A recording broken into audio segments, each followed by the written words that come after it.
What's up everyone? Welcome to another one of my build videos, this time with my very first Baldur's Gate 3 build. This build features a dexterity dual wield build rather than a strength build, focused on critical hits, and was heavily inspired by Drizzt from some of my favorite novels. I made this build during my most recent Dark Urge Patch 7 Tactician run, though Dark Urge isn't required. With this build, you will be able to breeze through Tactician mode, and after seeing the power of it while doing all possible content, I can safely say it would be viable on Honor mode as well. Though many things are min-maxed in this build, there are still some flavor choices that I chose, but I will do my best to provide you with options for either playstyle. If you find yourself enjoying this build at any time, please consider liking and subscribing, as currently 86% of my viewers aren't subscribed, and both subscribers and likes help my channel grow and my videos to get seen by more people. Now it's time to get into character creation. For our origin, I chose Dark Urge for this run, though it's not required. If you don't want to go with Dark Urge, go custom origin. For our race, the best min-max option would be Half Orc, as this is a critical focus build. By going Half Orc, you gain savage attacks. Whenever we land a critical hit with a melee weapon attack, we deal an extra dice of weapon damage. Another nice bonus is Relentless Endurance. Whenever we reach 0 hit points, we regain 1 hit point instead of becoming downed. For this build though, I chose Lulsworn Drow, giving superior dark vision, Fey ancestry, and proficiency with rapiers, short swords, and hand crossbows. For our class, choose Ranger. Since most of the builds out there I've seen start Fighter, I wanted this to be a little bit more unique without sacrificing too much power. For our favorite enemy, I prefer Bounty Hunter to give us Ensnaring Strike both melee and ranged, and giving us proficiency in Investigation. Although I won't be taking it in this build, if you want to wear heavy armor at any point in the game, Ranger Knight is also an option. For Natural Explorer, I prefer Wasteland Wanderer Fire, as it's a very common energy type. Beast Tamer is also an option, allowing us to use Find Familiar without expending a spell slot, which can be useful in certain situations. For our background, if you didn't choose Dark Urge, choose Criminal or Urchin, as both give us stealth proficiency. For our stat spread, I like to go 8 Strength, 17 Dexterity, 16 Con, 8 Intelligence, 14 Wisdom, and 10 Charisma. For our skills, the main two we want are Stealth and Athletics. For our third option, Insight or any other skill you think you'll need for skill checks. Now it's time to go over our levels 2 through 12. At level 2 for our first spell, take Hunter's Mark, allowing us to mark a creature as our quarry. Each weapon attack against the target will deal an additional 1d6 damage, and if the target dies before the spell ends, you can mark a new creature without expending a spell slot. For our second spell, take Longstrider to give us a nice 3 meter increase to movement speed until the next long rest. Ensnaring Strike is also an option if you prefer something more offensive. For our fighting style, 2-weapon fighting is a must for any dual wield build, allowing us to add our ability modifier to the damage of any attack we make with our offhand weapon. At level 3, for our spell, take Ensnaring Strike or Longstrider, whichever you didn't take at level 2. If you chose Lulsworn Drow for this build, you now acquire Fairy Fire, which we can use once per long rest. All targets within the light turn visible, and attack rolls against them have advantage, which can be quite handy in certain situations. For our subclass, I prefer Gloomstalker, giving us multiple bonuses. The first is Dread Ambusher, giving us a +3 bonus to initiative, assuring we act first or as close to first as possible in combat. Additionally, on the first turn of combat, our movement speed increases by 3 meters, and we can make an additional melee or ranged attack that deals an additional 1d8 damage. We acquire superior dark vision for free, giving us the ability to see in the dark up to 24 meters. Finally, the subclass lets us hide as a bonus action and use Umbral Shroud, making us invisible for 10 turns if we're obscured. At level 4 for our first feat, take Savage Attacker. Whenever we make melee weapon attacks, roll our damage dice twice and use the highest result. At level 5, we take our final level into Ranger. Honestly, 5 levels into Fighter might be the better min-max option, but for this build, I wanted to have some more spellcasting as well as Misty Step, allowing us to be a lot more creative.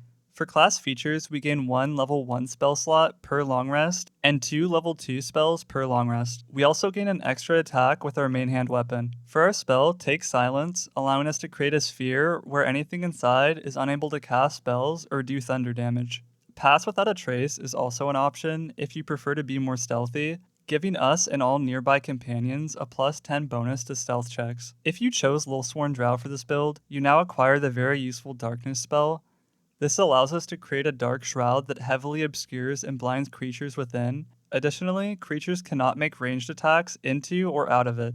we'll now multi-class into fighter. For our fighting style, I prefer to choose archery to give us a +2 bonus to ranged weapon attacks, since there are many instances throughout the game we need to use our bow instead of our melee weapons. At level 7, take another level into fighter. The only thing we gain at this level is action surge. When used, this ability gives us an extra action to use this turn once per short rest. At level 8, take another level into fighter.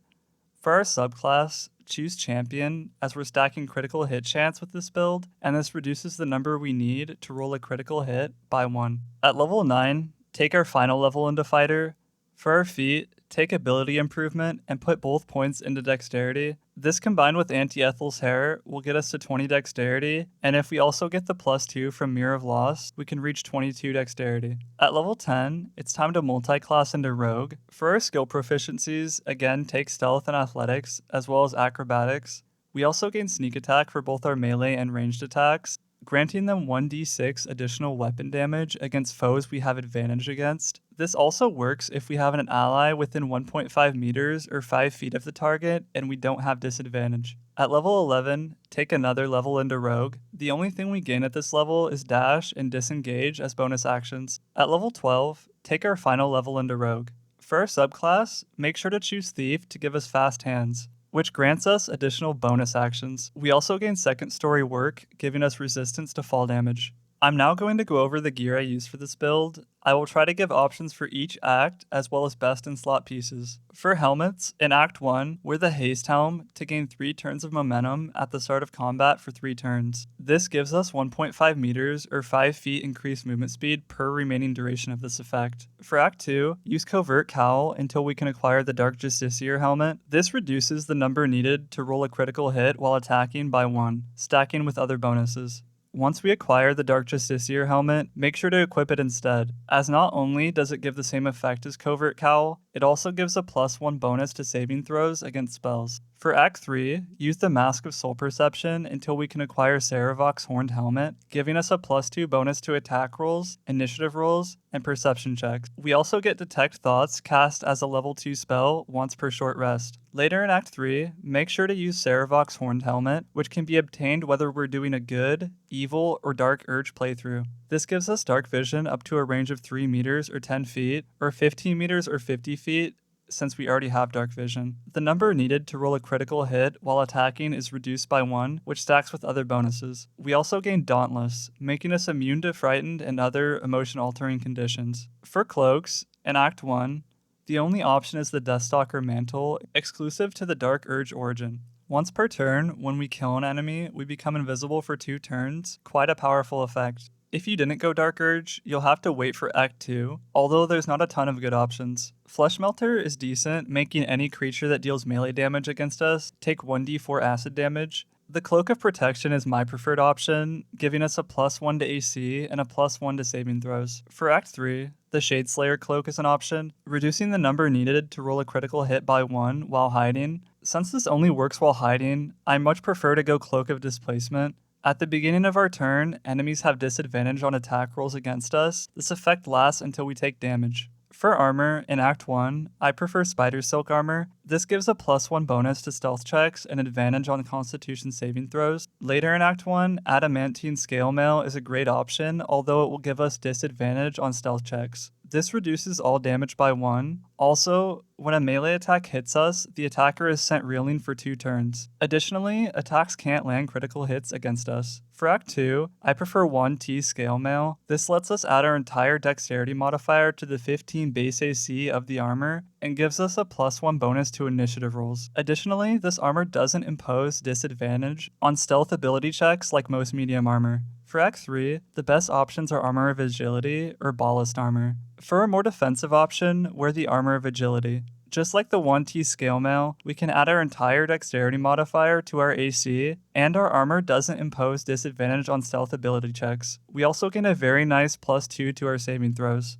For a more offensive and my preferred option, wear Ballast Armor. This makes enemies in 2 meters or 6.5 feet become vulnerable to piercing damage, which is our main type of damage, unless they are resistant or immune to it. We also gain a +2 bonus on initiative rolls, assuring we act first in combat. For gloves, in Act 1, use the Gloves of Growling Underdog. Though these only work if we're surrounded by at least 2 enemies, it gives advantage, which is quite nice, especially early game. We also gain a +1 to strength saving throws. In Act 2, Flawed Helldust Gloves for an additional 1d4 fire damage with our weapon attacks, possibly inflicting bleed. We also gain a +1 to strength saving throws. In Act 3, wear Helldust Gloves for all the same effects as the Flawed Helldust Gloves, but increasing our fire damage from weapon attacks from 1d4 to 1d6. Additionally, we gain a +1 bonus to spell attack rolls and spell save DC, and we can cast Rays of Fire once per short rest. For boots, in Act 1, use Disintegrating Nightwalkers to make us immune to being enwebbed, entangled, or ensnared,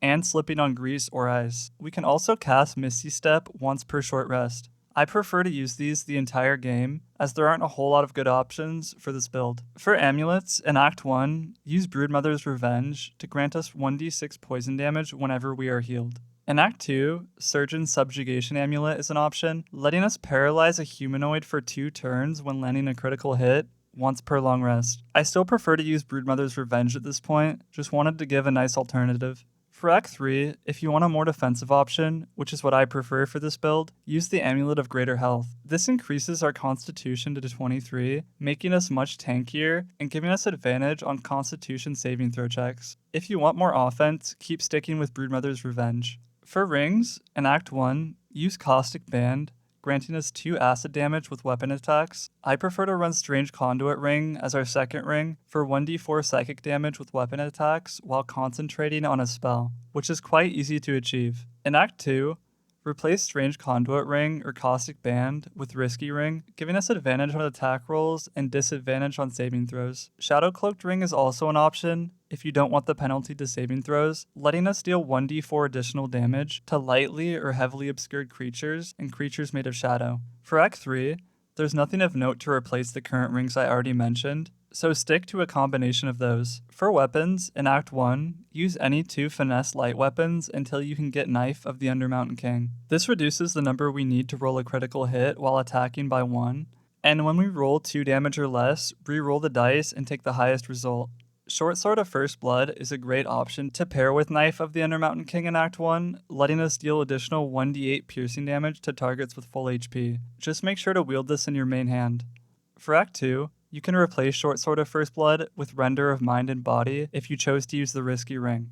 This gives us an additional 1d8 psychic damage when attacking a target with advantage. In Act 3, we finally have access to both of our best in slot weapons. We gain the Bloodthirst Dagger, reducing the number to roll a critical hit by 1, which can stack. If we mainhand the dagger, creatures hit with the weapon receive vulnerability to piercing damage, which is our main source of damage.